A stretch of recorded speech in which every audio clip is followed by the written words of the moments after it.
Hey guys, welcome back to the Purpose of Money podcast. I'm super excited today to be joined with Patrice Davis. Today we're going to talk about how business owners can leverage grants to fund their business in 2023.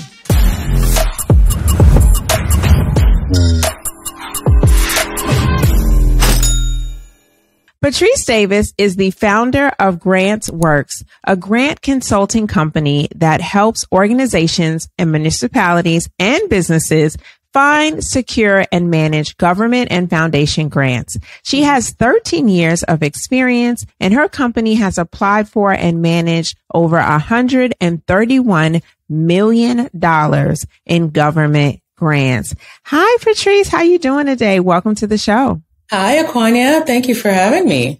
This is a super exciting conversation to have because some of you guys who have been listening for a while may know that last year, a friend and I joint ventured on a series featuring women entrepreneurs, especially women of color. And what some of you may remember is that we received 3 grants to fund that podcast joint venture and use that money to help support the cost of production and also to pay for some of the equipment we needed to do this series. And so this is actually the first time I've been able to talk about the importance of grants and funding your business ventures.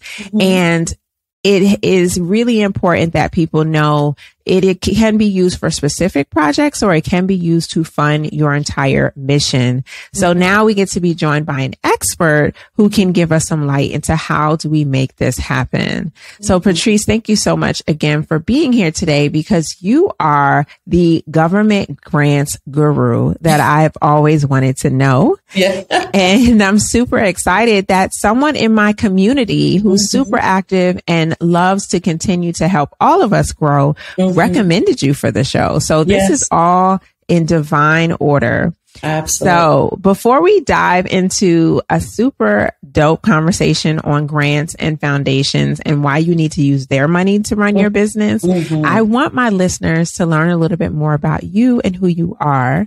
So my first question is a signature question I ask all my guests, which is, what was money like for you when you were growing up? Wow. So money was growing up. It was, it wasn't something I had to think a lot about. And so when I became a young adult and I then had this responsibility, I would have to say I really was unprepared. When I say I didn't have to think a lot about it was, growing up, I'm from the Caribbean and, I was raised for a few years by my grandparents while my mom and dad were trying to get things established here. And he was known in the community. He did well for himself. He was a very successful entrepreneur. So I would have to say money was something that I never had to think about. And when I became an adult, I wasn't ready. But thankfully, over time, and of course, having a family, you learn to, figure out your priorities real quick. And as a result, thankfully, we've made some progress and some good decisions. And, now we are very much more in control of where we are, of our finances. I love that. Tell me where you're from, because my family's from Panama and I'm all about the West Indians coming here and making a way. Yes. So I'm actually from Jamaica. I was actually born and raised, came here when I was about 9 and then went back for a few years, lived with my grandparents, and then came back, I would say permanently around 12, 13. And raised by an immigrant mom who, like a lot of immigrants, you come here and even though they leave behind a lot of experience, sometimes really accomplished positions, and they have to come here, as you know, and almost start over. And so that grit and that striving and that doing what you can with the little you have was a really great thing to see. And now I realize I'm emulating that as an adult, obviously, and of course, as a business owner.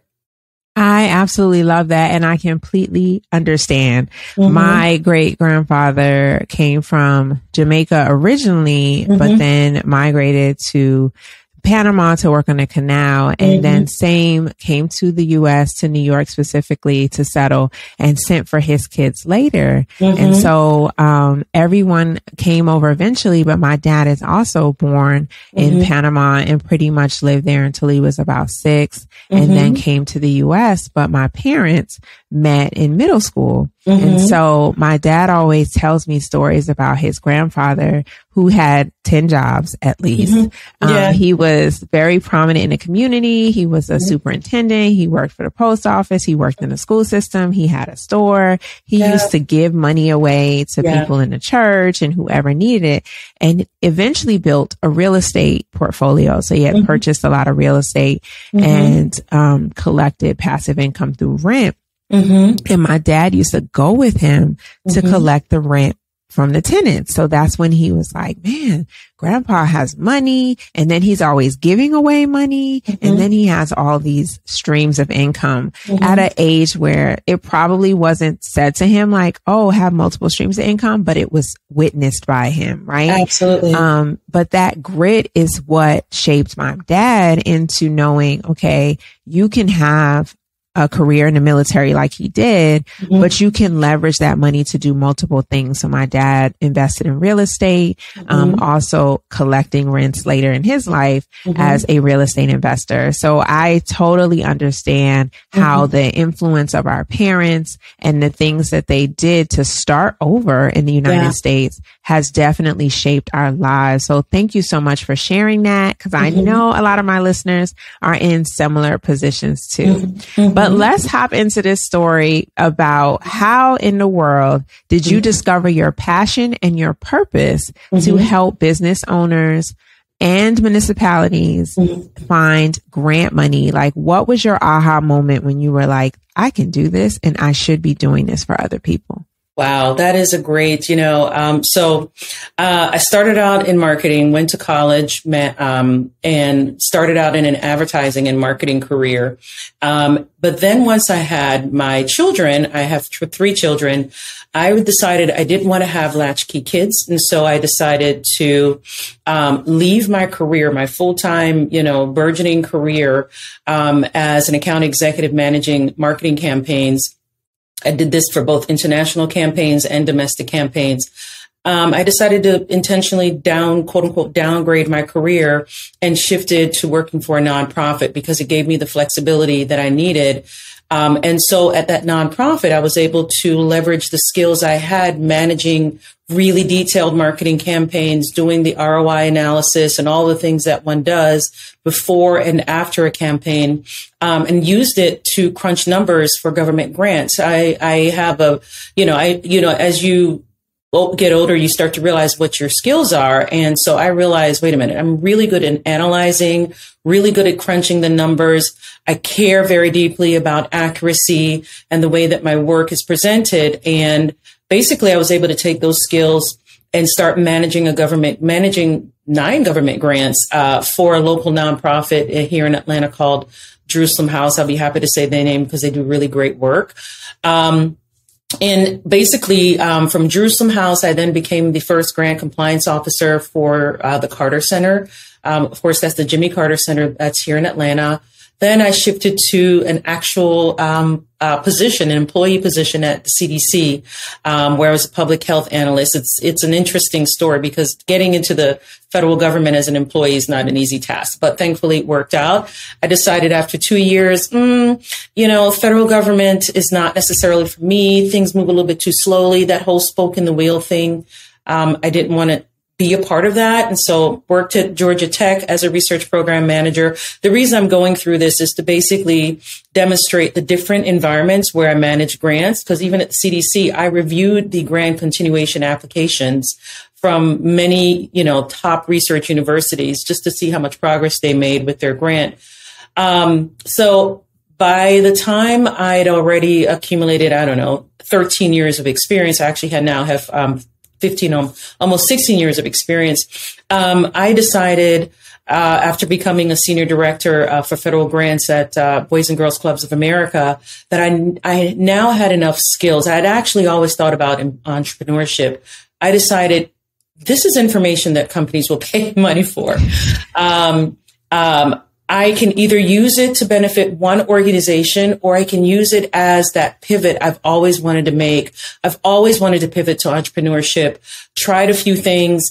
This was the thing I knew would be able to, take me to the next step. And of course, the great thing about it is that I get to work with emerging organizations, such as emerging nonprofits, businesses, universities, and as I said, municipalities. So it's really an interesting number of pivots and detours that got me to the point where I decided I wanted to use the skills I learned to actually, launch and grow a business, and of course, help people while I'm doing it. I love that, because I tell people all the time, there are skills your job is paying you for that you could do outside of work. Yes. And somebody will pay you, if not the same, more to do it. And when you're in a business of helping companies, municipalities, and organizations find money so they can operate, you are in a golden business, right? Yes. Because what you're doing literally changes lives. When they have the funding to do the mission, they are more successful. So this is a good transition into my next question, which is, why do you think so many people, companies, businesses, municipalities do not pursue grants as a great way to fund their companies? Why is it not necessarily the first thing they go to? What are some of the challenges you think that hold people back? That's a great question. So I think for a lot of people, grants seem like this big cloud of this, sort of like this dark cloud of information. And it's hard for them to figure out what's real, what is a scam, and, where the money really, exists and how they can access that money. So, interestingly, research universities and, governments and nonprofits, they are really, really hip, and they pursue grants all the time because they understand, of course, and that's what everyone should understand, that grants are free money. Now, is it free in terms of some of the things that you may have to do to report on what you did with the funds? Some would say, well, maybe that's not free because it does take some time to report back to the grantor, which makes sense, what you've done with the funds. So grants are essentially free money. And I think that a lot of business owners, sometimes they're already, managing so many aspects of their business that for them to take the time out to learn how to apply for a grant. And then, of course, sometimes that can seem a little overwhelming. And so a lot of them, what they do is they end up finding a few grants that they may have heard of from this friend or from that friend. Then they spend the time trying to find a grant writer. Sometimes they find grant writers that really don't have the experience that they say they have. They get burned. And then they decide, you know what, I'm not going to go down this grant path anymore. So my recommendation, if you don't mind me giving a recommendation at this point, is find out what grants are actually funding the types of businesses, find the type of business that you have. And I can easily share some tips on doing that. And then spend the time trying to find a good grant writer with actual experience and who can actually demonstrate that they've won grants in the past. Please don't expect the grant writer to do any work for free. If they're accepting free work, they're not an experienced grant writer. Any good grant writer worth their salt knows just how much it takes for them to meet with you. If you don't already have some of this information written down somewhere, really grab and get the information about your business, about the impact your business has, more, about your market, about what you've accomplished. Take everything that they've learned from speaking with you or from gathering information that you may already have. Then researching, some external details about your market, and then putting that into a really strong and competitive and compelling application, and then sending that off. So I think that sounds like a lot, but it's really not a lot if you find the right grant consultant who's going to lead you down a certain path. Pull that information, really get that information from you, and then prepare a really strong proposal. I absolutely agree with you. I think that a lot of times as business owners, we don't even know how to tell our own story, which makes it a challenge in itself because we're like, I'm busy trying to do the business, right? The work of the business. I don't have time to tell my story, but telling your story is necessary. It's not only the way you get customers, clients, and repeat buyers. It is also the way you can get free money, as you said. And I love the fact that you emphasize this free money. It might have some strings attached. You might have to prove how you spent it or only spend it on certain things, but it can free up your capital to do other things. So we should not ignore the power of free money. So that is really what I wanted to get into. Please, honey, share all the tea, because on the podcast, I'm all about how-to tips and I want people to leave with so much value. So if you have websites people can go to maybe vet grant opportunities or even grant writers, please share those. Because I'm definitely interested to know tips to help people get started, because I'm not sure, maybe this is a great time for you to talk about grants works, but is there a particular stage that I need to be in my business before I come to you for help? Because I know some companies will say, well, I want you to have proven you can secure one grant or something on your own before you come to me. So tell me, what stage could I be in my business and get help from you? Excellent. So there are a couple of things. So in order to, when you approach, you need to, and I wouldn't say my opinion, this is really the truth of the matter. There are few grants out there that are going to fund startup costs unless that grantor or foundation or corporation specifically develops a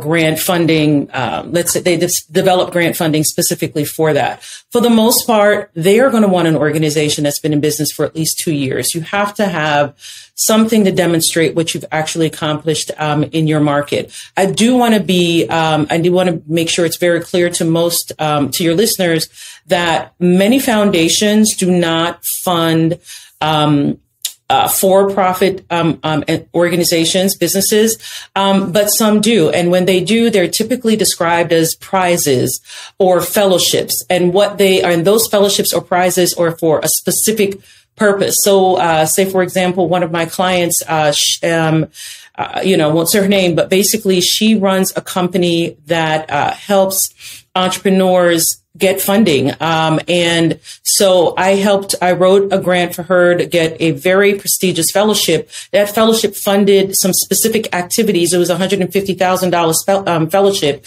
Not only did she get the funding, she, of course, has the additional prestige, I guess, of getting that funding and then being able to direct that $150,000 towards that exact activity.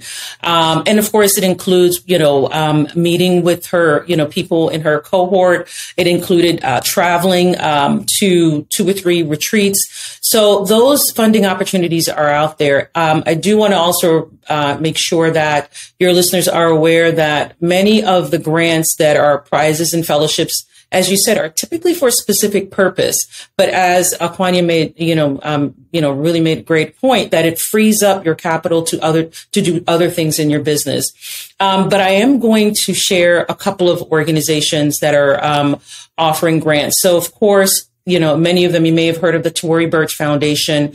They tend to have a number of grant funding opportunities for women-owned businesses specifically. Then you have the FedEx small business grants. You have Comcast even had a grant that they were offering in certain industries. If they were targeting certain communities such as Detroit, Atlanta, Chicago. I don't remember the other cities. So what I would do as a small business owner is I would look at those corporate foundations that are interested in funding not for-profit entities. Most family foundations, like maybe you've probably heard of the Kresge Foundation or even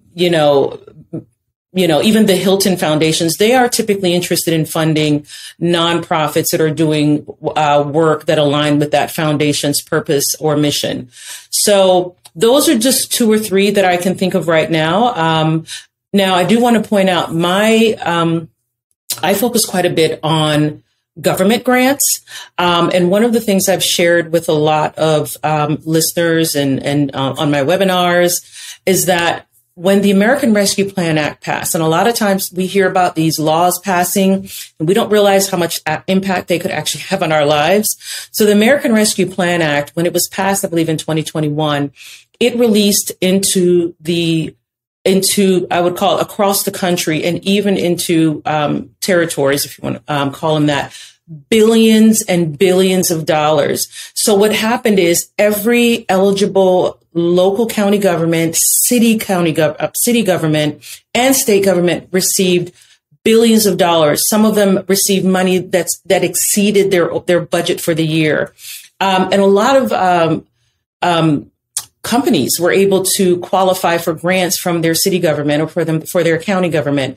And so just wanted to make sure that you all are aware that those government grants are also a way for you to access this free grant funding. That is amazing and a really good point to bring up. One question I have for you is, when is the best time to apply for a grant? I know you're helping people apply every day, 365. But is there a particular time of year when companies are giving away more than they normally would, and other times of the year where they're more conservative? That's a great question. I haven't noticed a seasonality in grant making. I would think though, but I don't want to, certainly don't want to jump to assumptions, but I would think definitely, the final quarter of a year, many of these corporate foundations, may not have been, they may want to maybe enhance or increase the rate at which they're actually doing the grant making that they committed to themselves to. But no, I haven't actually noticed a seasonality. Also, because I work most of my work is in government grants. When the U.S. federal government, when their new fiscal year starts in October of each year, that's when a lot of agencies get some clarity about what funding they're going to have. Agencies such as the U.S. Department of Health and Human Services, U.S. Small Business Administration.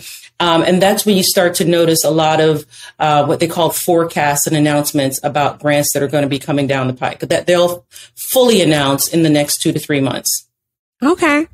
So y'all hear that. So what I heard, just to repeat, is you should be applying to grants all the time. Exactly. And it should be a part of your business plan. So I would encourage everyone listening today to consider putting grants on your quarterly schedule, maybe evaluating when you do your planning for the following year, trying to look for all the grant possibilities for the next year. And then if they have specific deadlines, then plan them out per quarter and get ahead of the game, right? But then at the end of the year, depending on your fiscal year or whatever, you can really, really hone on some companies because they're probably giving away more money in that last quarter, especially if they get money from the government. So that's really, really interesting and a great takeaway, because I always thought it was the beginning of the year they'd be more conservative and the end of the year they'd be giving it away so they'll get more funding. But I'm glad that you just dispelled that myth for me, because it's not right, And I think that people need to know money's always there. If you have that open, abundant mindset, you will find the coins and you will apply. So I want everyone to listen to this episode and most importantly, take action. When you've talked about some great ways to get started and at what point they should come work with you. But I also wanted to ask you, what are the common mistakes that you see business owners make? Because we need to kind of avoid some things too. You know what? That's a great question. And I'm going to get back. I'm going to definitely answer that. I do want to point out something that is really, really important for your listeners to know. Whether you work with my firm or another grant consultant, know that many of us offer a service called a grant prospect research report. And that's when you come to us and you say, Patrice, I developed a new medical technology, or I developed a new system or a new app that I believe can have this impact, right? And then you ask that grant consultant to conduct I'm using You ask them to basically complete a grant prospect research report. What that research report will do is help you understand what the funding landscape looks like. What are those corporations or corporate foundations? What are the other kinds of funders that exist that will fund that specific kind of project or business or product? And then many times what they should be preparing for you is a report. And then that report should lay out all of those funders. And what we actually prepare also in our report is a grant calendar. So we come to you.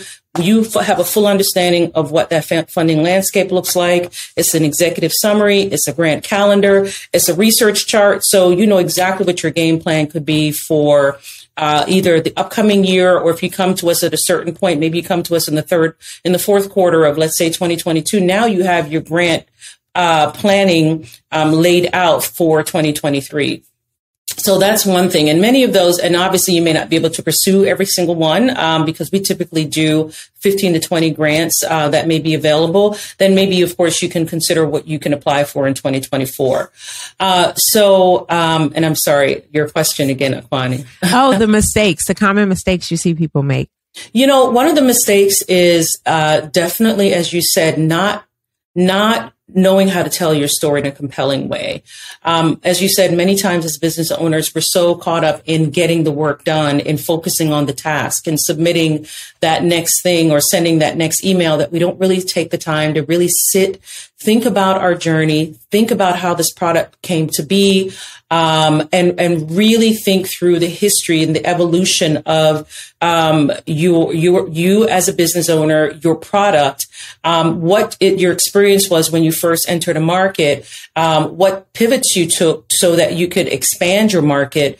All of those things are really important. So even if you were to sit down, and if you don't think you're a great writer, I mean, you just make sure you create a really strong outline, a bulleted outline of what your experience was so that when you go to a grant writer, they have something to work with.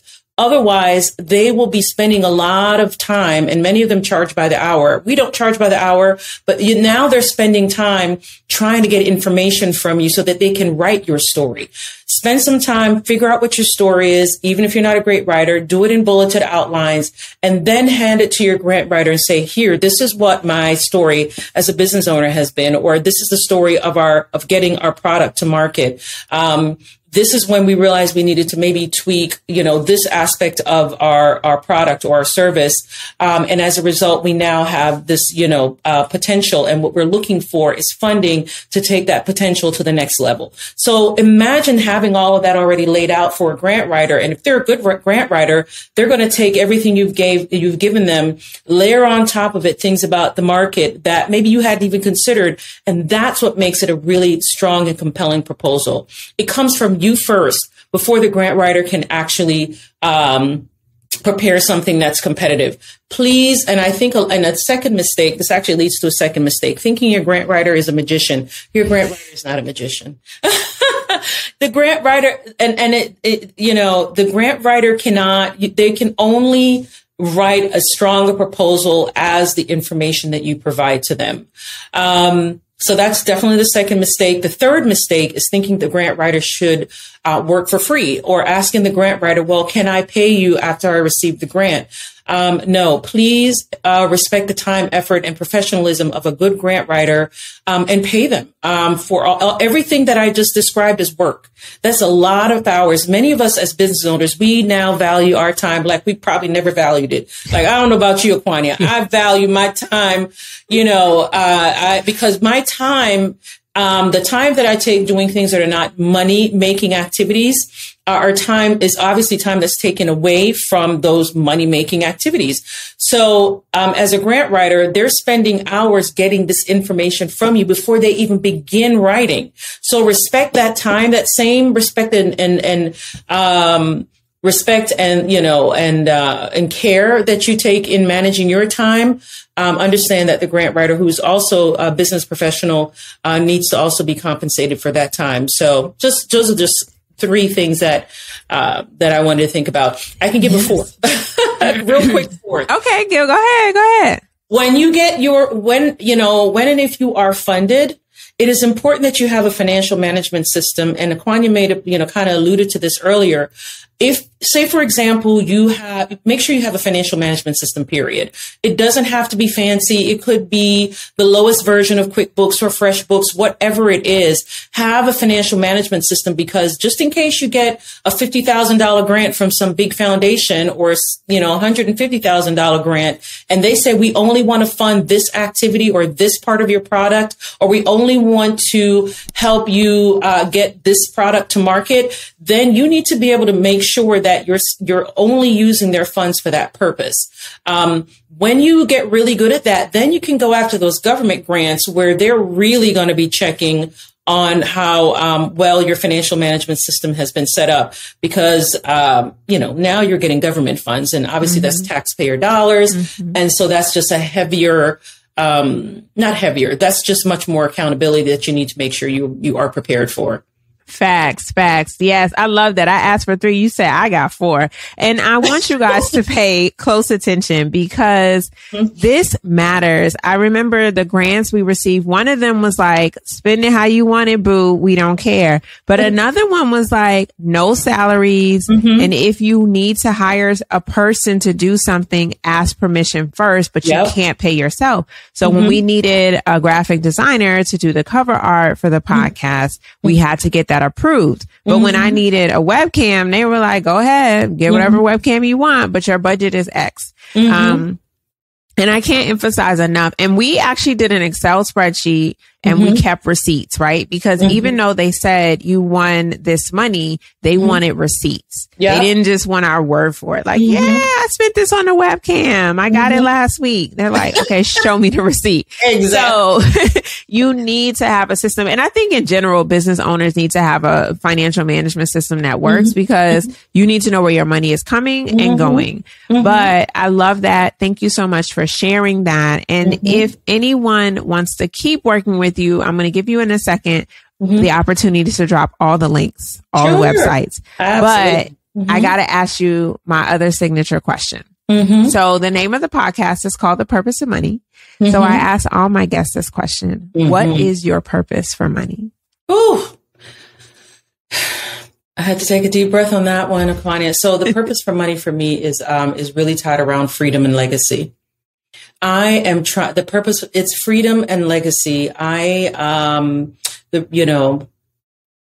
want to be able to live life, and I am living life on my own terms.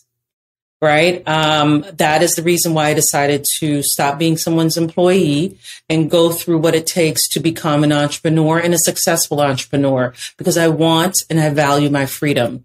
I also want to leave a legacy, not just for my children, but I also want to leave a legacy in the country I'm from. I have things that I'm trying to accomplish in Jamaica.